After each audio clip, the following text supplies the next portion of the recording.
Good evening, students. Welcome back to the online sessions on data communication and computer networks. So we have done with unit number 2, where we discussed about the data link layer, functions of data link layer, and various design issues of a data link layer. Especially, thus we have seen, and we have seen about the IEEE 802.11 standards, why we normally use this 802.11 standards, what is a router, what is a bridge. So all these things we have seen in the previous sessions. So before we go to the next unit, that is called network layer, I just wanted to have a recap of all the things whatever we have. So we don't have all the 7 layers in the syllabus. What are the 7 layers that we have? 7 OSI layers. They are known as application layer, presentation layer, session layer, transport layer, network layer, data link layer, and a physical layer. So whatever that I have shown in this color, that is brown color, they are not there in the syllabus. That means we don't have presentation layer, session layer, and a physical layer in the syllabus. Okay. But we'll be just using those terms while explaining about the other issues. Only that, but we don't have in-depth contents of these units in the syllabus. Therefore, we are not going to bother much on these units. We just know about what it is and we simply go ahead. Okay. Now, among all these units, what are the units which are so important? Okay, I just put with a star mark here.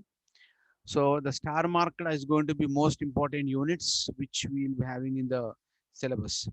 So anyway, first unit is going to be very important. Why? Because first unit is normally going to cover all the basics, all the basic fundamentals that we will be having will be covered in the first unit. That means what about data communications, the topologies involved in the data communications, what is OSI model, what is network architecture. So all these are the basic concepts which are required to understand the further concepts. Therefore, first unit is always going to be mandatory. Everybody has to read. So apart from first unit, the other units are going to be transport layer, which is very important. Application layer is also going to be important. So application layer is the fifth unit. Transport layer is the fourth unit. That means 1, 4, and 5. There will be many questions based on these 3 units in the examination paper. So therefore, we should apply more focus on these units especially. That's why I just put them with star mark things. So in the case of the first layer called application layer, which is that we are going to study in the last unit, that is called unit number 5. We study application layer. So application layer deals with the real-time work of users. Now we are all working with emails. We are all working with file transfer applications. We are sending our multimedia things, and we wanted to send some control signals to the systems in the network so that we can simply do it by using the SNMP protocols. So therefore, the fifth unit is normally going to cover with it deals with the real-time work of users. That is, it offers many services such as security with cryptography techniques. See here the topmost layer called application layer, which is unit number 5 that we have in the syllabus. So it deals with the real-time work of users that offers many services to the users such as security with cryptography techniques. The data has to be secure whenever we transmit data via internet applications, internet protocols. So security has to be provided. That can be done by using cryptography techniques, very important. Then authentication of users, that means login authentication. Authentication of users will be provided at the application layer only. Then DNS service, that is domain name service, which we discuss once we go to the unit number 5. What is domain name service? What is its importance? Okay, then next is going to be SNMP, Simple Network Management Protocols. Now this SNMP is very important whenever we wanted to transmit some control signals in the network. So these control signals will be utilized by the network engineer. So if at all your system is not working, then the network engineer is normally going to send the SNMP signals to the host to know about the status of the system at the host or to the server. So that is how we normally going to use this SNMP protocol services. So for example, in the house, our internet is not working. Then we simply make a call to that internal service provider. He'll come to our house and is going to use these simple network management protocols to know about the condition of the network in our house, and the condition of the network which is there connected to the subnet, connected to the subnet from our house. So these are all the things which we normally going to use it over there. Okay. So service engineer is going to test about the address or subnet address, is going to test about the IP address. He is going to send the signals to the service provider's station from our system, and he'll test whether the signals are really transmitting, control signals are really transmitting or not. So after testing it, then he is going to tell about the status of the internet that is coming to our house. So that is what called simple network management protocols. So whenever some system is not working, so we have to really understand that by using the network management protocol techniques. Okay. So it is something like we use once again using the application layer protocol. That means the network engineer is going to open a API, open an API, and using that API is going to send the commands to the computers connected in the internet or network. The next is it provides services such as email services, sending and receiving the documents we can do by using the email services we are all doing every day. So it is normally going to support www, that means World Wide Web. We can browse the data from any servers on the internet and maintaining internet using the various browsers. So we can work with Firefox, we can work with Internet Explorer, we can work with Google Chrome, so on and so forth. Okay, so many such browsers are going to be available. So all this utilization of browsers can be done at the application level. Then multimedia services. So that means you wanted to send a file of very big size which contains both audio, video, text, everything. All this combined is going to be called as multimedia services. So we can normally provide multimedia services to application layer. Then file transfers using FTP protocol called as file transfer protocol. So if you really want to transfer only file from one system to another system, if both are connected, both of them are connected by using LAN, WAN or MAN type of networks using different topologies. So the data can be transmitted from one system to another file system by using FTP protocols, and it provides distributed database systems. So the databases in a real-time work, what happens is an industry is going to work with a project, and that project will be undergoing by various engineers who are residing at various countries. So all these people are going to get the data from various databases. So these people are going to work in a distributed database environment. Okay. So like this, so many databases will be there. So data will be coming from so many databases using the Oracle application or Visual Basic application will be interacting with the database. So usually Oracle is going to be a database application based language, so using which we interact with the distributed databases simultaneously. The next layer is going to be presentation layer. We don't have a syllabus, but still let us understand what it is. Presentation layer deals with the formats of presentations of data to the users. So how data has to be presented to the user, that will be understood by the presentation layer. That means the same data when it is going to the mobile user. So how the data has to be displayed on the mobile. Same data when it is going to a different types of PCs containing different types of networks, how the data formats has to change. So all that can be handled by the data presentation layers, which is nothing but a software which understands the data which is coming in and which understands the limitations of the unit where you're going to display the data. So by just simply comparing these two, it is normally going to transform one type of data represented format into another type of data represented format. So for example, text file is there. Text file can be opened using different types of editors. Like you can open text file using a Microsoft Word. You can open that using a Excel sheet. You can open that using a any other protocols like Open VMS systems. So like the different systems I can use to open that particular file. That means here, how can I open this? Because it is understood from the presentation layer only. So in the presentation layer, we are going to write so much of software which understands both the input and output necessities, limitations, and it really converts if we could able to convert. Sometimes we get an information from the system that this file cannot be opened. Means what? Say for example, if your file if your file is generated by using a Windows version 10. Now the Windows version 10 cannot be opened on Windows 93 version. But whereas Windows 93 version file can be opened on a Windows 10 version. So this is what incompatibility problems that will be checked at the presentation layer. The next one is session layer. Session layer is nothing but session management layer. That means session management transactions. Especially the best application is banking application. Or when a conversation is going on between two users and a telephone, that is also going to be like a session. So a session management tracking transactions we normally perform. We don't have in the syllabus, so we're not going depth into it. The next one is going to be a transport layer, which is nothing but heart of the layered network architecture.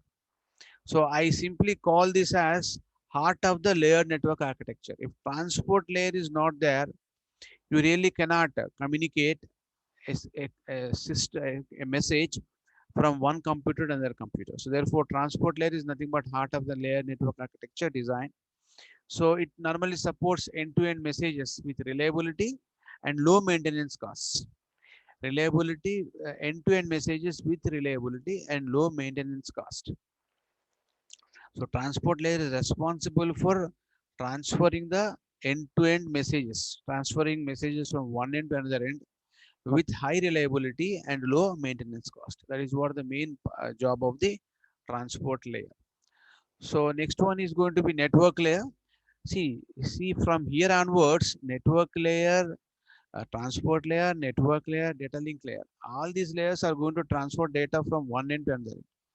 But while transferring, there will be a small difference. That difference you have to write in the exam. So network layer is transferring packets from source to destination with addressing. So a network layer is responsible for transferring data with addressing methods. So it normally incorporates addressing method. It finds out which route is the best route for a packet to travel. That is understood by the network layer. And transport layer means what? It is using which we normally going to concentrate on reliable communication by using various types of connection oriented connectionless protocol types, TCP/IP, FTP, UDP protocols. We're normally going to transmit data using in the transport layer. So in transport layer, the two layers are very popular called as TCP protocols and UDP protocols. So TCP/IP is normally basically utilized in the internet-based applications, and UDP protocols is going to be like connectionless type of protocols. So these two are the very popular protocols in the transport layer. The network layer is normally responsible for transferring packets from source to destination. That is also end-to-end kind of thing with addressing. That is what extra thing. Now, what are the responsibilities for transferring packets from source to destination with addressing by the network layer? It has to support internet working. The network layer should support internet working. That means it should support connectionless service as well as connection-oriented service. And it should support addressing over internet. Example, IP address, network address translation, subnets. It should support mobile IP applications. It should support internet control management protocols. That means control signals we use in the internet is what called internet control management protocol. This is the ICMP protocol. It should support to transmit control signals for packets over the internet. ATM networks. ATM networks are going to be very small networks. Very small cell communication things are going to be there in ATM network. So that is also part of the network layer. And packetizing and fragmentation at routers. Network layer has to once again one more application is there, one more functionality is there here. It should perform packetization and fragmentation at routers, and the reverse is going to be done, depacketization defragmentation at the exit gateways, or at the destination computers we normally going to perform. So packetizing and fragmentation at routers will be done. So we'll discuss in detail what is packetization, what is fragmentation at routers part. And it is normally done by using two methods, transparent and non-transparent fragmentation methods. So next is routing. So what is routing? Routing is normally going to speak about how a packet will be routed in a network. That means how the packet should move in a network is called routing. Say for example, I want to send a postcard. I want to send a postcard to a particular place. I want to send some postcard to a particular place. Now, what is the route that postcard should take? That depends on the type of the application that you're going to deal with. So whether the postcard has to go by aeroplane, go by road, go by the ship, okay, on a water, how it has to go. That is what called how packet will be routed in a network is decided by the routing algorithms. So how the packet should move from one network to the other network. So we have various methods in this known as shortest path method, shortest path routing method, broadcast routing method, multicast routing method, flooding method, hierarchical routing methods.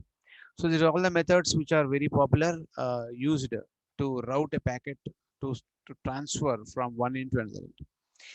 Then the very important problem that come across us in the routing process is going to be called as congestion. So congestion is a problem in the routing methods. Congestion is going to be a very big problem in the routing methods. So congestion is usually going to take place whenever more than one packet are going to, are going to get transmitted through a single router. That means many packets, if many packets come at a particular router at a single instance of time, then the congestion takes place. Something like traffic jam. So when the traffic jam is going to take place, at a time when many vehicles comes at a particular place, then the traffic jam is normally going to take place. Therefore, congestion is a problem in the routing algorithm. Similar method is going to happen at the routers in the internet networking links. So now here, this congestion problem can be avoided by using a leaky bucket algorithm. So leaky bucket algorithm is a very important algorithm. This has been asked many times in the exam for 8 marks and 10 marks. So this method is also important in this network layer. Then data link layer, just now we discussed, it moves frames from one end to the another end. So this is what the overview of all the units which we are going to have. Now we are going to discuss about the network layer. Network layer is responsible for transferring the packets from source to destination with addressing.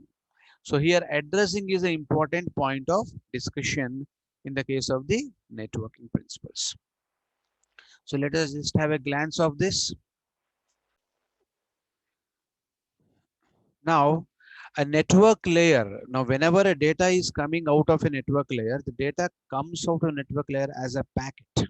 That is what an important thing we have to bother about. That means whenever a data is coming out of a data link layer, it comes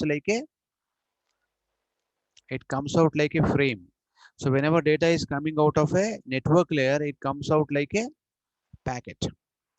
So these two terms are really very important for us. So whenever we in the entire network layer, we discuss the information in terms of packets.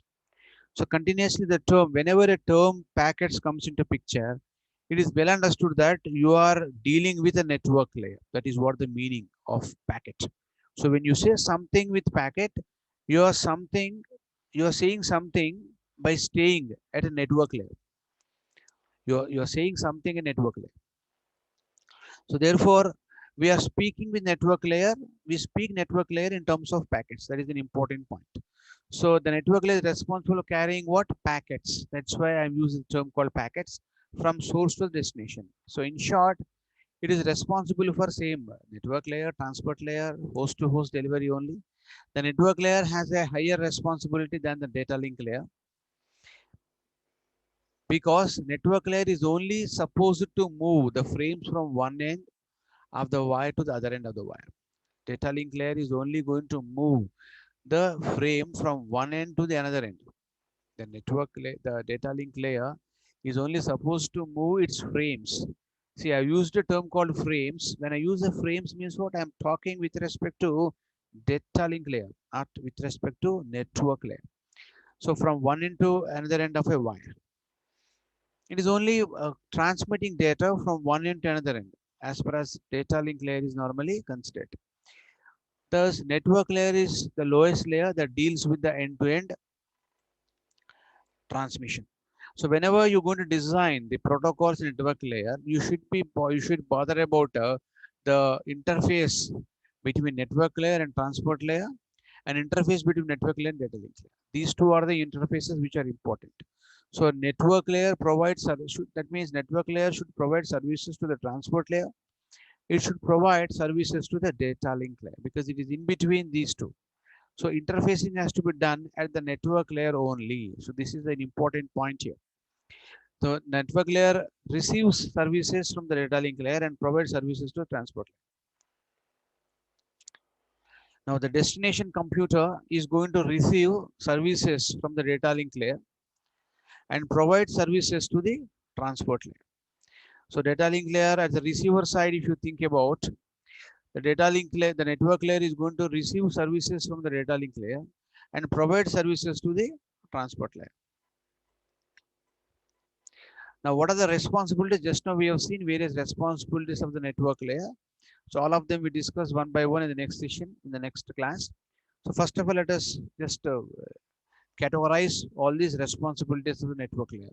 One is internet working, addressing, routing, packetizing, and fragmenting. So these are the basic functionalities provided by the network layer. Okay. So internet networking means what? The main is the main duty of network layer because the whatever communication that you're doing, you should be in a position to do this communication over internet, and you should be in a position to provide connections to various computers in the internet. So it provides a logical connection between different types of the networks. So internet working normally provides logical connection. That means physically connection is not there, but there is going to be a logical connection to support the internet communications in the network layer. Addressing means what? I should know source address, destination address, various addresses of the routers while the data is being transmitted. So addressing is necessary to identify each device on the network uniquely.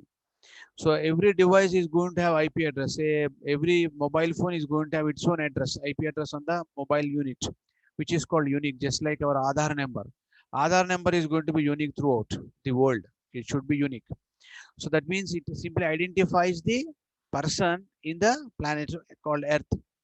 This is similar to the telephone system. That means the addresses used in the network layer should be uniquely, universally defined, just like the telephone number also. Universally define the connection of a computer. Okay, so that is what addressing is important. Routing is normally suggests about the methods used which the packet is normally going to get routed in the network is what called routing methods. Okay, so the next one is going to be packetizing. Packetizing means, as discussed earlier, network layer encapsulates the packets received from upper layer and makes the new packets. So what the network layer is doing now, it simply encapsulates the packets received from the upper layer and makes a new packets. Network layer data coming from transport layer when it is going from sender. From this, it is going to make a new packet. This packet is called packetizing, and that is transmitted. The datagram can travel through different networks. Now, what happens is this packet, when it is moving along the different types of networks in between the source and destination computers. Now, this particular data packets has to be fragmented based on the type of the network we are going to use. Some networks are going to understand the packets of small size. Some networks understand the packets of larger size. So thereby, we have to really fragment the data so that I can do it over here. So these are all the issues, very important whenever we normally going to design the network layer. So These are all the basics of the network layer, which are very important, and we have to discuss in detail about all these functionalities in the due course of the unit whenever we're going to discuss. Okay, thank you very much for the today's session. In the next session, we continue with the network layer design issues.